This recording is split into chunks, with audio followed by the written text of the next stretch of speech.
Sounds like there's an argument brewing over by the counter. Come on, that can't be right. Have you ever even had a proper butcher's at it? I've seen all I need to see, young girl. Oh, it's Gina. Okay. Wait, don't we know her? I'm sure I recognize her. Oh, yes, it's the young lady from Mr. McGilded's trial 2 months ago.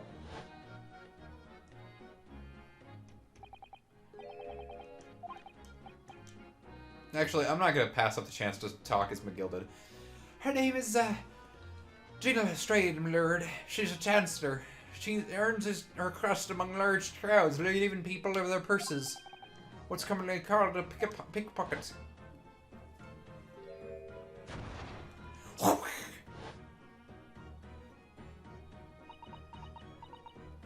Will someone flashbacking about me? Gordon Bennett, you lot! Hello, Miss Lestrade. I hope you've been well while you load that fucking grenade launcher at us. What? You remember me, do you? Well, I remember being completely surrounded by smoke, that's for sure. So what are you doing here? Down out like the rest of us? Nothing to eat? Come to pop that black weasel sorry coat, have ya? What is it about this black uniform that makes everyone comment on it? Oh, good day. Unless I'm not mistaken. You would be the young pickpocket who stole our experimental smoke grenade launcher. Mr. Sholmes. So, you have something of value to pawn, do you? Allow me to see the article, and I shall negotiate with Mr. Windbank on your behalf. Per the other one, I don't need help from some stuck-up D. Get out of my business. Go on, make trouble for ya. As you wish, Miss Lestrade. I'll happily remove myself from your presence. Damn, grown-ups. He's really done it. He's gone. And played Tales of Suspirious Definitive Edition. Wait, no, that's just Pilot. Oh, I'm sorry, but as I said, there really is no room for negotiation here. What's that thing he has in his hand? Some kind of metal disc. I do. Go on, leave me alone. Oh, Miss Lestrade, I just pretend we aren't here. We shan't be offended in the slightest. Sato-san can really stand her ground when she wants to. Whatever. Wait, no, it's conversing time. Somehow, I didn't really think you were the sort of person who'd use a pawnbroker, Miss Lestrade. Yeah, well, I am, alright. I'm a Londoner, just like everyone else. That's a problem, is it? No, not at all. It's just that, well... Oh, I get it. You know, I know what you're thinking. That thing probably doesn't even belong to her. Probably got her on the dog, did she? Yeah, I can see it written all over your Chevy Chase. Chevy Chase. Well, I might have been thinking something along those lines, yes. Why would I admit to that? You're not going to deny it, Mr. Naruto. Alright then, I'm just going to come out and ask you straight. Do you pawn things that you steal from other people? Well, I don't know how best to answer that, really. You are a defense lawyer, after all. It could be a conflict of interest, suppose, sometimes. You're not going to deny it either, Miss Lestrade.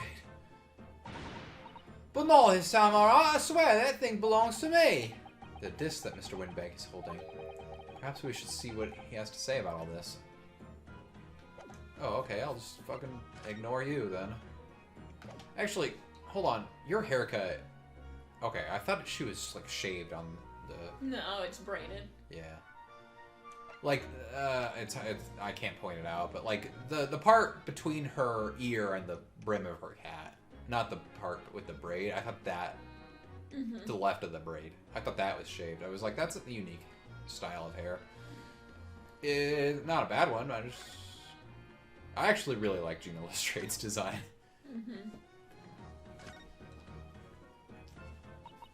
Mr. Windbank, what exactly is this metal disc that Miss Lestrade has brought in? It seems to have hundreds of tiny little bumps on its surface. It's a music disc. You see? I knew it. for use inside a music box. In a music box? What, you don't even know what music box is? You were just looking at one. You Eastern lot ain't too savvy, eh? I know what a music box is. I've just never seen one of these discs before. Small protrusions on a metal disc encode the tune to be played by the music box. You simply insert the disc and set the machine going and beautiful music plays. It's so incredible. Tell us what tune is on this disc. Well, I'm afraid I couldn't tell you that. There are so many different types of music box, you see. British-made, German, Swiss. I have no way of knowing which particular machine this disc was made for. Ah, that's why you're not paying me that much for it. That's it in a nutshell. I wouldn't have any customers for an item like this, even if the young lady forfeited it. Really, I'm already offering more than I should at a penny. That's a packet of lies. He told me he did. He said it was, well... He? Who? I said he. Never you, Ma. It just ain't right. That's it. That disc's worth good money. I know it is. Well, then you'll have to try your luck at another pawnbroker's, won't you? Ah!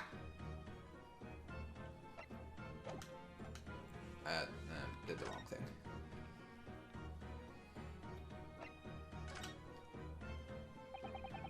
You've been in here before, of course, this little tatterdemalion.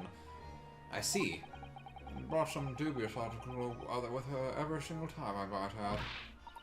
Dubious? What are you trying to say? I'm an honest customer, me. So, is there something dubious about that? Wait a second. If British people don't pronounce their H's, why do they pronounce the H in herb? That seems stupid. Why? What? Riddle me this, Britain. Well, if only it were that simple. Sorry? What do you mean? What she actually brought in was a storage ticket.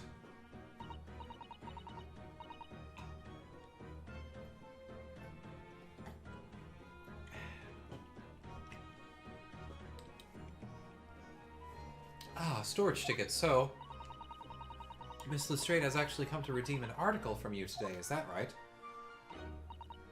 Oh, that's right. A girl like me has a lot of stuff what needs stored. Alright, yes, that's definitely dubious. Article in question would have been forfeited at midnight tonight, but she gave me the ticket for it and repaid both the loan and the interest. I was obliged to return the article to her. What was the article? Do tell us, Mr. Windbank. The little scamp is wearing it, madam. Ma'am. It's the overcoat she redeemed. Aw, it's cute. I like it on her. What's wrong with that? If it's done it, I miss mine, so of course it does. So what about the disc then? How does that come into all of this? That disc is something else. A new article to pawn if the girl and I can agree on a price. I'm confused. I thought you said that Miss Lestrade brought in a storage ticket today.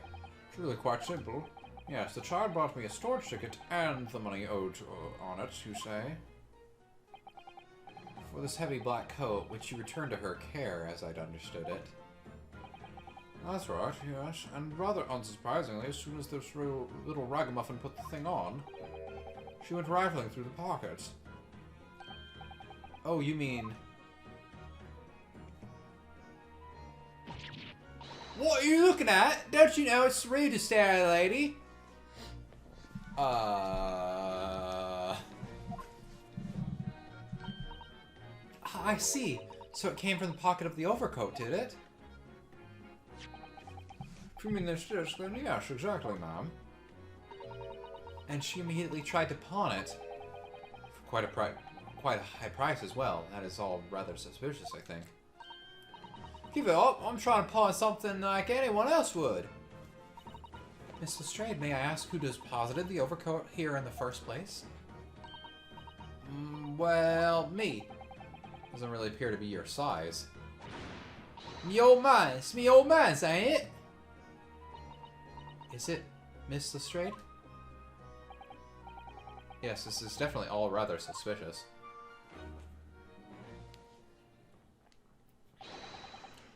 On my way, please. That's not... Oh, that's not the voice I wanted to give you at all. Who's this picture postcard English gentleman? Dear me. Good day to you, ladies and gentlemen. What's your problem there? There's no problem, as long as you remove yourself. I have a matter to discuss with the proprietor. Everyone in this game is super attractive. Mm-hmm. And if you intend to make a problem of it, I shall see you outside, little girl, for the hiding you deserve. He's gonna spank her! Look, I ain't obvious. I ain't done talking with him yet. If you think you're such a gent, you should know how to wait in line. Well, if you are an impudent little brat, aren't you? I shall give you a hiding so great your tan will be hide. I think I got that backwards. As well as a pickpocket. Eh? Who are you? How did you know who I am? The question is, how do you not know who I am? You haven't the courtesy even to remember the faces of your victims, it seems. What? You mean from you? Broker? Yes, sir. I believe this filthy pocket thief has just redeemed an article from you, no? Yes, article in question belongs to me. I demand for it to be returned at once. Oh my! That's a lie. What you trying to pull? Give me back my overcoat, you wastrel. And needless to say... Any music box discs too. What is this JoJo pose I'm doing? No, you can't have it. You just can't. It's me old mine, so it was. Now it's mine. Goodness, Mr. Ahudo. This is a very awkward situation. Yeah, we should leave. I think perhaps we should hear both sides of the story and a little more. No, we should leave. We have no parts of this. Alright. I want to see Mr. Sholmes. He's still here with us, but hiding, I guess.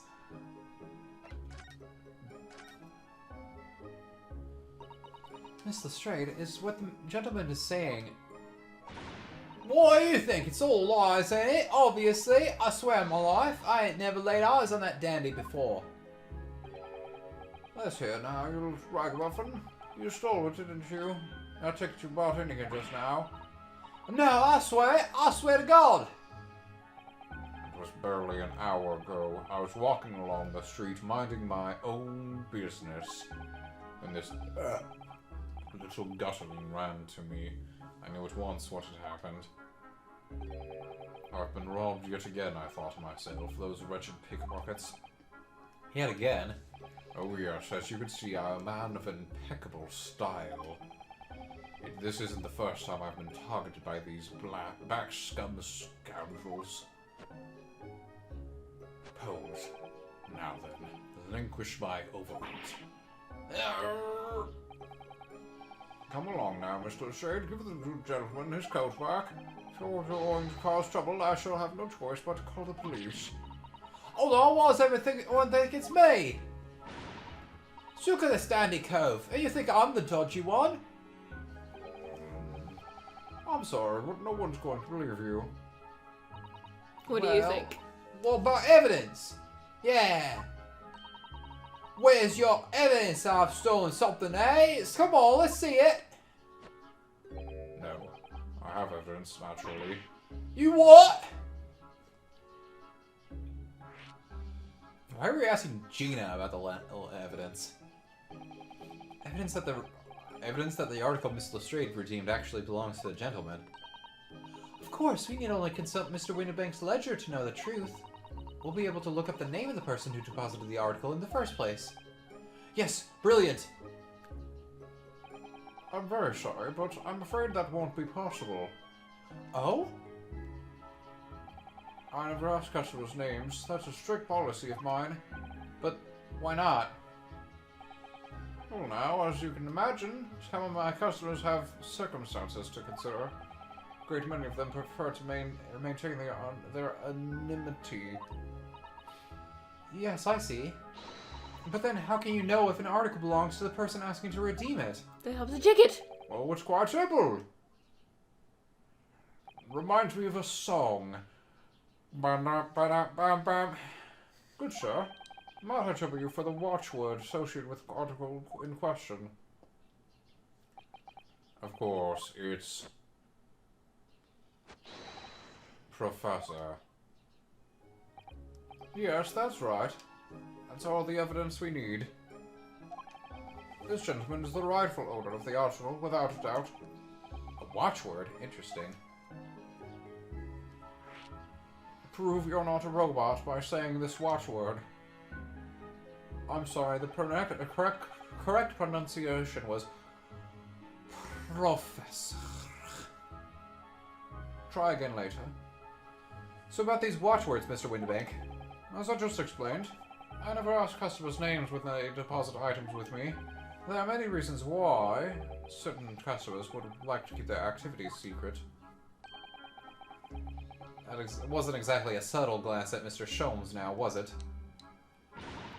Great detectives have no dark secrets, not at all.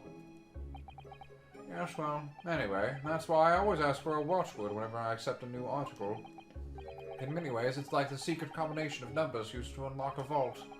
A date of deposit, a description, and a watchword uniquely identify each item. And of course, then I give the storage ticket to the customer.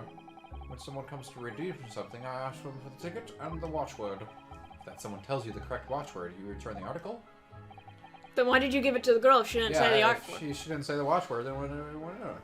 That's right, sir, yes, just as soon as the requisite fee is paid. And I have supplied you with the information you require already, but for the avoidance of doubt, the article in question is an overcoat, deposited 2 months ago on the 15th of February. Ha! Joke's on you! 2 months before the 15th of April would have been,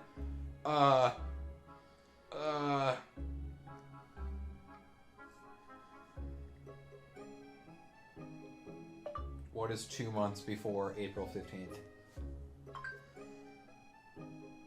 Fuck! I'm just kidding. It is Tuesday, February 15th. No! All perfectly correct information, sir. You just want to believe her, do you? But how? Really, this is beyond a joke. This guy seems sketch. There's no further room for doubt.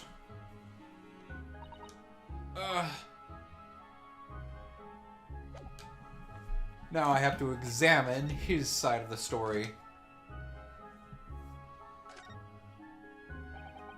Excuse me, but who are you? Oh yes, I still haven't given my name. One would expect the Inquirer to introduce himself first. Though clearly you are not British, so perhaps our ways are foreign to you. Ah, he's racist, is it? Okay.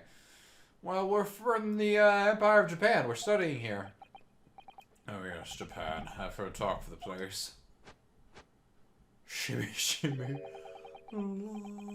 Its inhabitants live in some fiery brown-colored soup, dressed up with... Exotic spices. Are you talking about curry? Are you talking about Japanese curry? Is he a chef? I might be thinking of somewhere else. And what was that theatrical gesticulation about? Perhaps. Anyway, if you are a gentleman, sir, you offer your own name first before inquiring after the name of another. Of course, yes. I'm Ryunosuke Naruhodo. I'm a lawyer. Well, a student of law, really. And I am Susato Mikotoba. I'm Mr. Naruhodo's assistant. I see.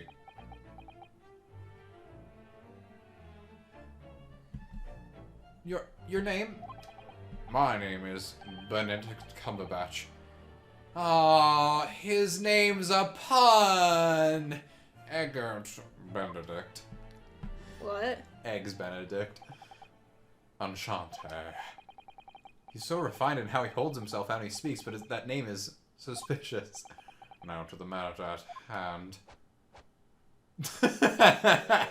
My overcoat.